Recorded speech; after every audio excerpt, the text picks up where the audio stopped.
welcome back to the channel. We are in Semmelweis University today and we have a special guest with us, Evelina Davlieva. Hi. How are you doing? Did you pronounce your name right? You always mispronounce my I name. always... Look, we had a video 3 years ago, podcast from Semmelweis Student Scene. I pronounced your name 10 times wrong. And still it's not right. So I'll just call you Evelina. How are you? Thank you so much. I'm doing well. How are you? I'm great. Welcome to my YouTube channel. This great community of 700 people now. Thank you so much, guys, for subscribing. He's pushing the fact that I have only 600. Basically, you know, guys, what actually happened? I started watching Evelina, and then I was like, okay, I need to make channel. And I was like, I want to surpass Evelina sometime. Like, I want to become like her. She's like doing really good with it. And then she stopped, and I started. I don't post that much, you guys, right? But you know, I surpassed Evelina. What can I say? You guys are so loyal to me that you're still there, although I don't post. Yeah, so basically what is happening basically right now is this is the second part of the video we recorded. First part is on your channel. Yeah. You can check it out. I was guest in Evelina's video, but now she is my guest. So I have her here. We will try to basically answer your questions, which I got on the previous video. It was, I think, 1.5 months ago, the Q&A thing, Stepping in Hungarian. But this is a Q&A regarding student life in Hungary, probably, and some scholarship. Evelina is also a scholarship student. She's third year medical student, general medicine in Semmelweis. Yep. So yeah, we'll try to ask her some questions and help you guys in whatever way we can. So yeah, let's start it. The first question is, how hard was it to get into Semmelweis? So because I did originally apply as a self-paying student to Semmelweis, I would say it was very easy. I would say it was very self-explanatory. All you had to do is click a few buttons on the Semmelweis webpage, you get in, and then you just have to schedule when you have a test, schedule when you have your interview. The test honestly was very easy, although I ran out of time on the test because I lost my connection to the internet. So I was panicking and I was like, oh my God, I'm going to fail. And even though I did not complete my chemistry test in full, I still got in. Super easy. Interview was very chill. It was literally just a few questions about chemistry and biology topics.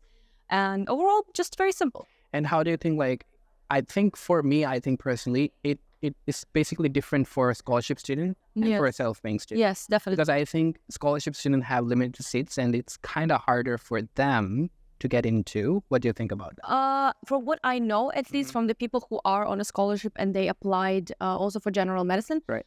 Actually, it was easier, which is very interesting. It sounds counterintuitive, but from what I know, they did not have interviews, so they never had to really have an oral exam. And for them, the written exam that I had online, and it was fully on the computer, and it was monitorized, by the way. We had to have our Zoom running so the examiner could see your whole screen. It could not only see your whole screen, it could see your entire room, and you had to show your room actually before the exam started. So they were really making sure, and they said that if there's any sound during your written exam, you will be immediately terminated.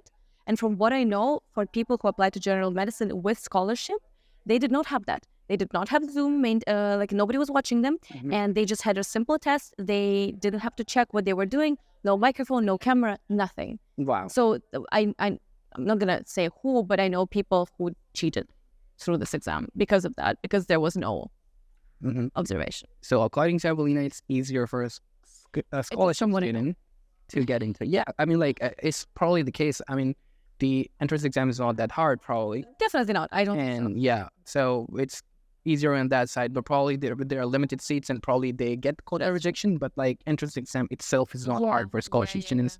It's easier for the scholarship students than self-paying students. I feel like more like first come, first serve. So if you were one of the lucky ones and you applied first, you were the first one in the batch, then your chances of getting it are obviously higher because the quota is there. So once they reach a certain amount of people, they're just not going to really accept anybody else. Yeah. So okay. And what do you think, the question is basically, what's the pattern of the exam itself? So the entrance exam, is it like interview plus an exam, or is just interview, or how does that look like?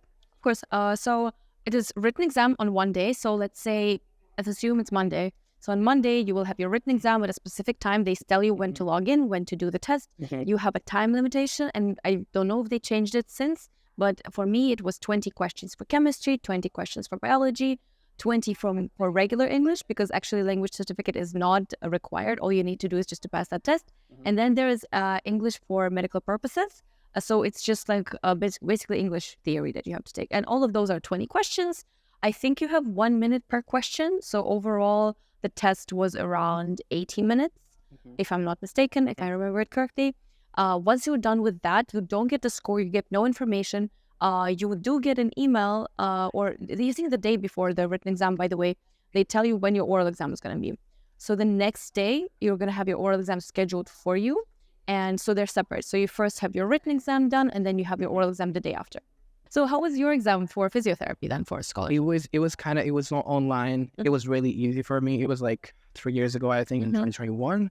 They just sent me, it's really funny. So Semmelweis University, they sent me an offline paper and on my email, and they were like, okay, fill it up and send it back to me. Yeah, I've heard that as well. So it was just like, okay, you can do whatever you want. But it was really easy that I didn't even need to cheat. So it was like simple high school question.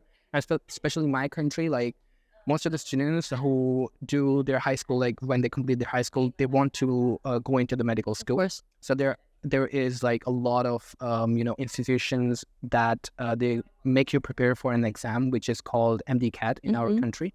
So most of the students, they're really good at these kind of high school questions. Like it was not really hard for me. Of course, I just like filled it out. Or even worse. But I think like even if someone doesn't know it, they can really easily like go on to ChatGPT and like by now do it. So, but I'm not sure how does it look like right now, because this is what I'm telling 3 years ago. Probably it has been changed. I'm not sure about that, but that's how it was. Yeah, it's clear. Yeah, and the structure was same. So I think it was like 20 biology question, 20 physics question. I think it's the same. It's kind of same for everyone. So yeah, that was basically it. Okay. The second preference which I had was University of Szeged, and I did sports science in that. I applied for sports science, and they did the interview basically. So it was a Skype interview. They just checked my motivation and they just checked my English. So I think like most of the interviews, like the university admission interviews, I think they're just to like if they're doing an interview, they just check your motivation and your English most of the time. Of course, like in medicine, so I also know for the medical students. Yeah, for medical students, I think they do more because it's kind of competitive degree. Like everyone wants to do medicine. Of course, as the intake is high. Yeah, you were saying something. Sorry, I cut you off. Oh no, it's okay. No, I just wanted to say that the way I didn't know what the interview was going to be like, because they really don't tell you what it's like. Right. They just like, oh yeah, there's an oral interview. That's it. And I was thinking to myself, okay, it's going to be like any other medical school. The interview you can get anywhere in the world, which is usually like, they go like, okay, like introduce yourself. Where are you from? What is your motivation? Why do you want to become a doctor? Why do you want to go to med school? And I am there like preparing for hours for this. And I'm just really getting ready. And then I sit down for the Semmelweis interview. And the guy goes like, oh, hi, so what's your name? So I tell him my name. He asks me where I'm from. So I tell him I'm from Uzbekistan. And he goes, okay, let's dive in. Let me ask you the first chemistry question. What? And I was like, you are joking. Oh my God, wow. I did not know that. And of course, I had to prepare for it anyway, because I was preparing for the test a little bit. So I was reviewing the topics, because I didn't know what the written exam was also going to look like. And I'm just there like, I'm like, okay. And I don't remember what he asked me by now, but it was 2 questions from the chemistry topic list and 2 from biology. And the guy was so serious. And by the way, he was my statistics teacher out there, which was very funny.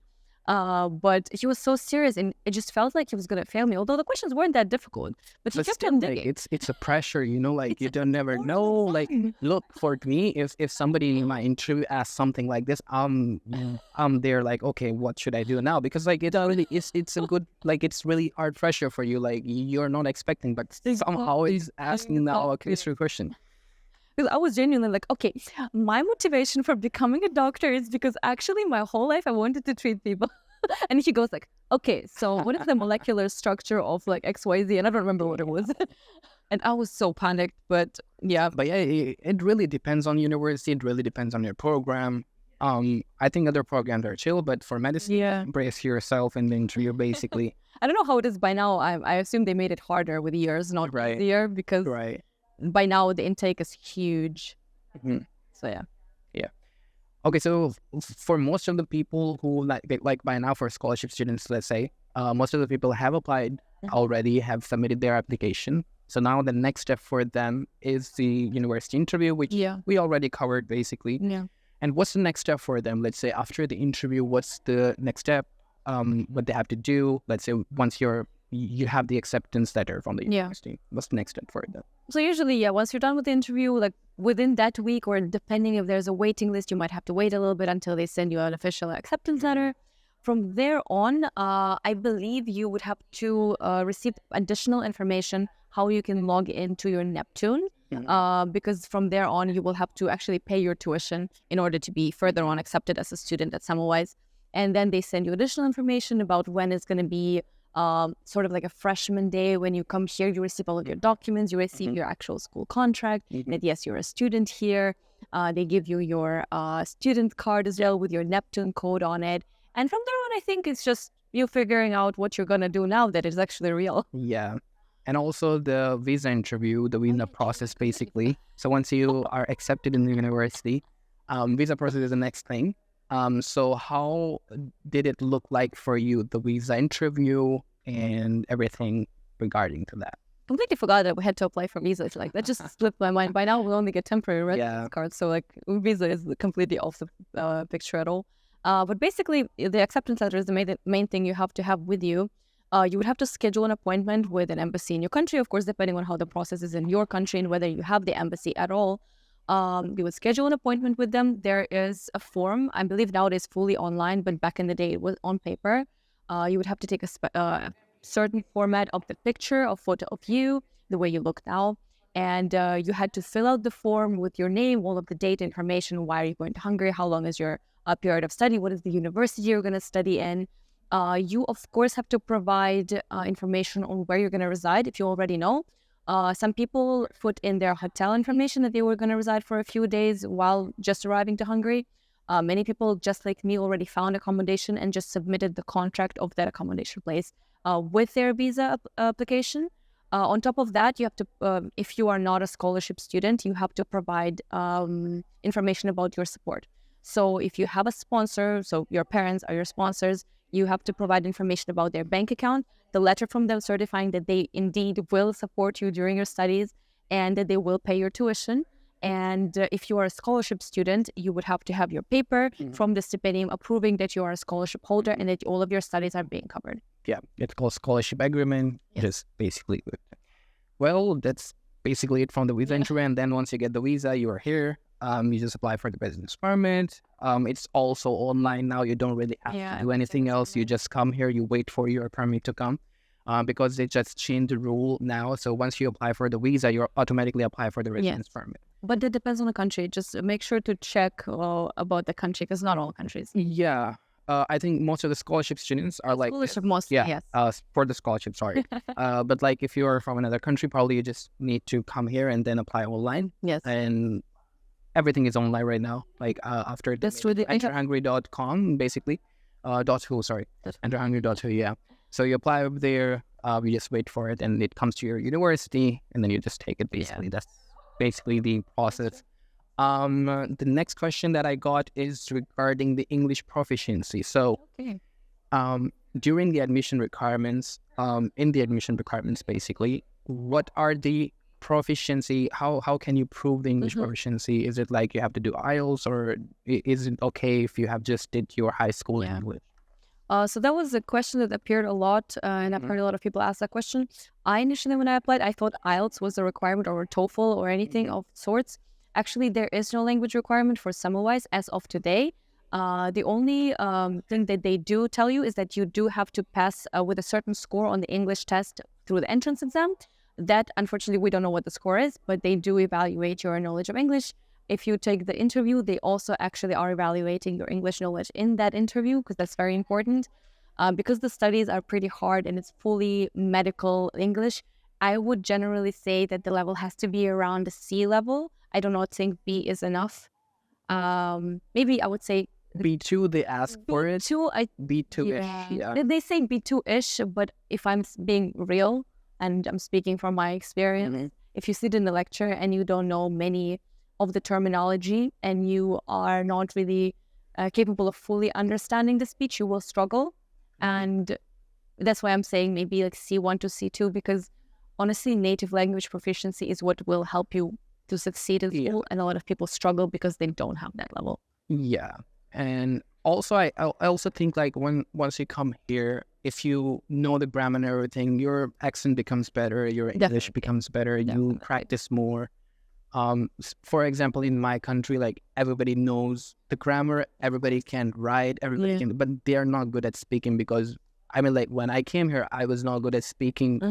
I can just basically, I can speak really basic English, but we never practiced. So once you come here, it's really important. You know the grammar, you know the vocabulary, and then you can practice it. But if you don't know, like I know some people, like they're still struggling and they struggle with the studies as well. Like if you cannot understand what you're hearing, like it's really hard for you to even like write an exam. Then like nothing goes in your mind. So it's really important that you guys probably, whoever is applying, they have at least like 2-3 months to prepare. Like they should go and they should learn. I agree. They should make their English better before coming here. And then it really sucks. I know people, I feel bad for them basically. Like they're here.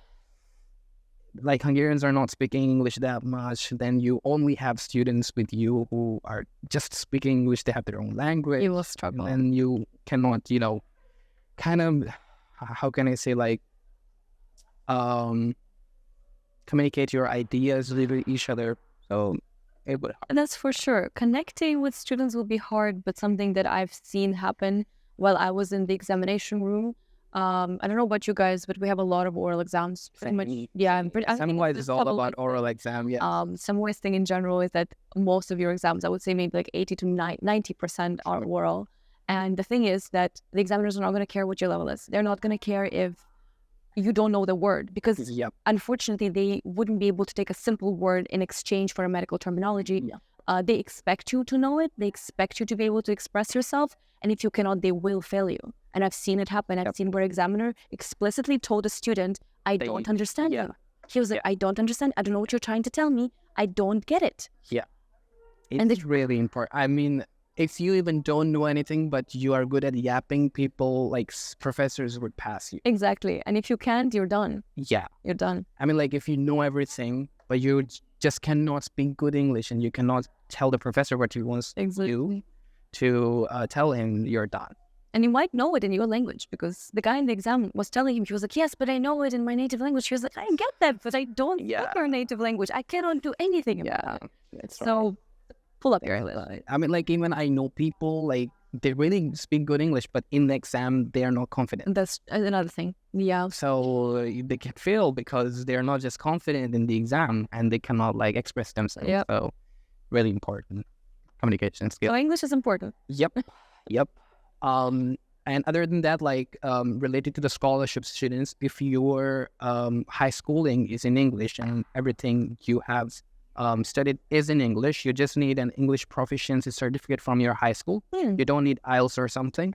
The university's criteria is like either you have to have IELTS or either you have to have English proficiency certificate stating that you are your high schooling was in English, and you can get accepted in Semmelweis University or in any Hungarian university.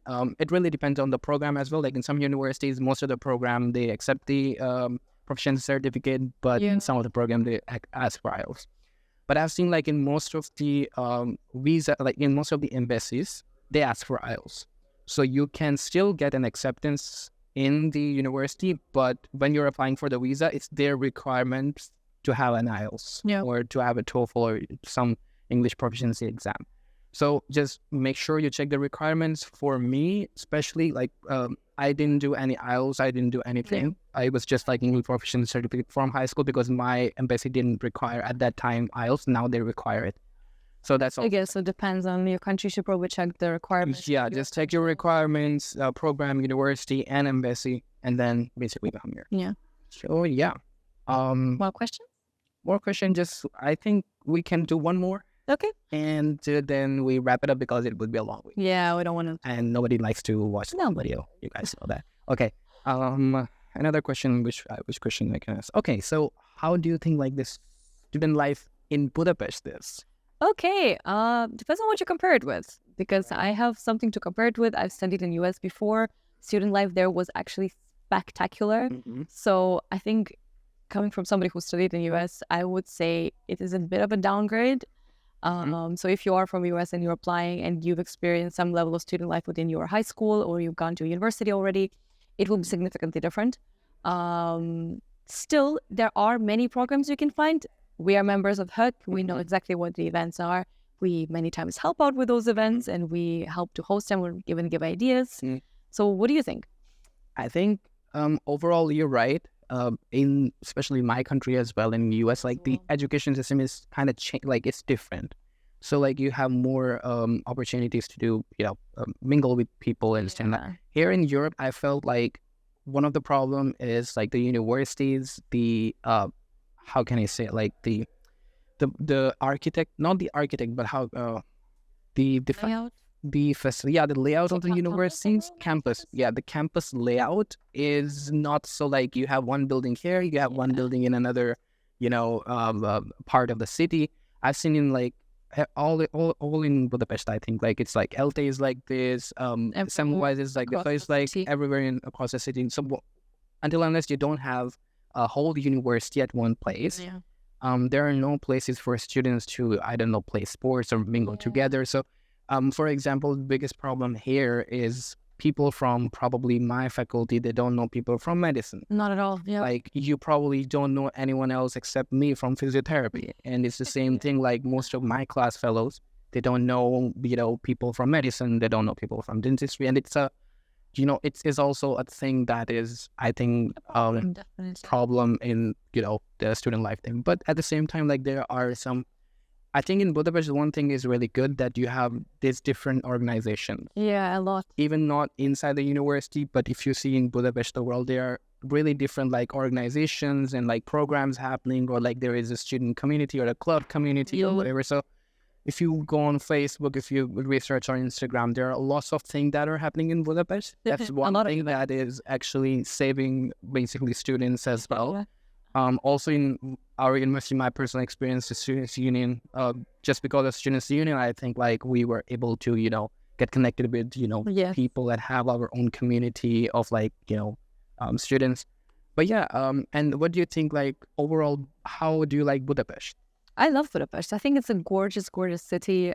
There's so much to do. In reality, if you do some research, you will find everything and anything there is to do in Budapest. As you mentioned, 1 million different Facebook groups. There is anything from couch surfing to BASE, for example, which is just a sport organization that literally connects so many people. And you can meet a lot of people. The problem is, again, the university. Right. So I do feel very much disconnected. If you think about it, this building we're in right now, this is the AOK. And this is the building that primarily is used for basic sciences. So you're here until your end of third year in a general medicine program. After that, you're not here anymore. So you never see students from fourth, fifth, and sixth year here, which again, you cannot really connect with them, unfortunately. But that's just a side effect. Yep. Also, I have a really amazing question for you, especially for you. Oh, just for me. It's basically probably the most asked question from me, from my personal, people who contact me or on WhatsApp. Yeah. And you can answer it much more better than anyone else. Are Hungarian racists? See, I feel like that's a little difficult. A very sensitive territory we're entering. And the reason I'm saying she can answer because she has a Hungarian boyfriend. So that is true. That's what I'm saying. Like she knows more. She knows more Hungarians than I do. She knows she's in the families, and that is so true. So probably you can counter this question better. Possibly. I also am kind of whitewashed. So for the sake of it, I am Asian, but I think I'm very much racially and ethnically ambiguous. So for most Hungarians, they can't really place me anywhere, and they're like, kind of looks like us, doesn't really matter. I can tell you this, I do have a lot of Hungarian friends. I make a lot of friends. I always find new people to meet, and most of them are locals, and I really enjoy it.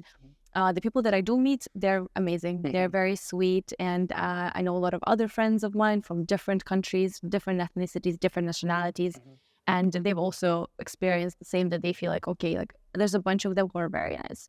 I don't want to really put like a tag and be like, oh yes, they're this or that. At the same time, something I have to say is that it is true that there are many countries that are not that receptive to immigrants.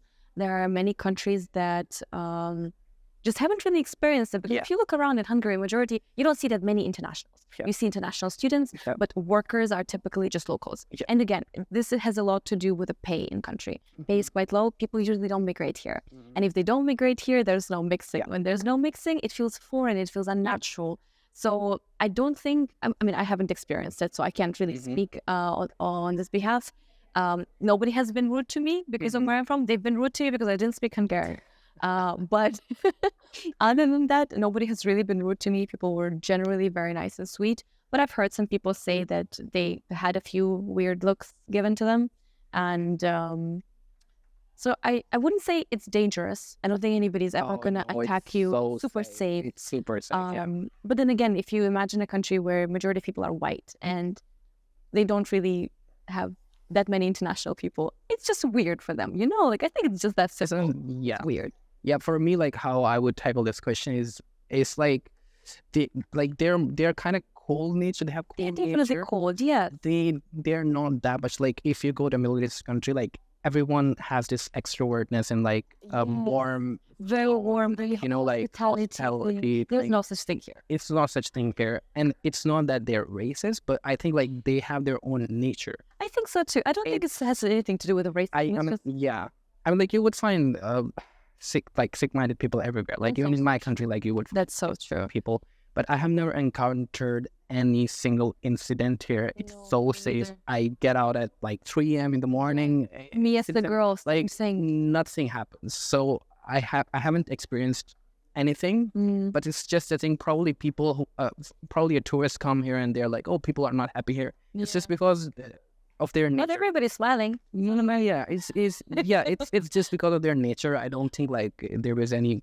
problem with racism. And you're actually right that they haven't experienced the international people that much. Like in Budapest, you would probably see more people interacting with the internationals because of the student community. Probably if you go to somewhere else, like they haven't seen internationals. Exactly, and it's just weird for them. It's just weird for them. So that's the best way to explain it, I think. I think, you know, if there were a lot of people from different ethnicities and nationalities coming to my country, it would receive just as weird of an effect.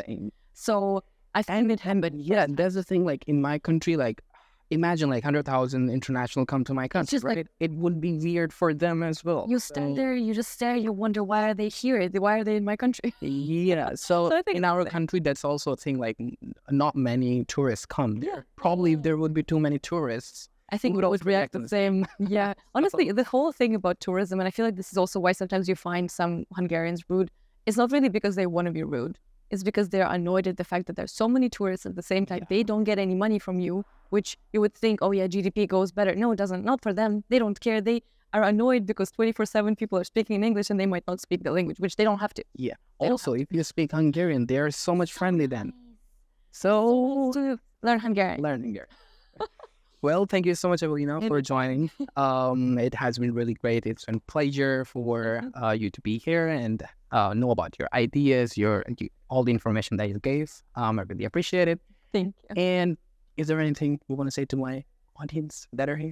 Keep following him. Make him popular. Make him famous. He wants 1,000 followers.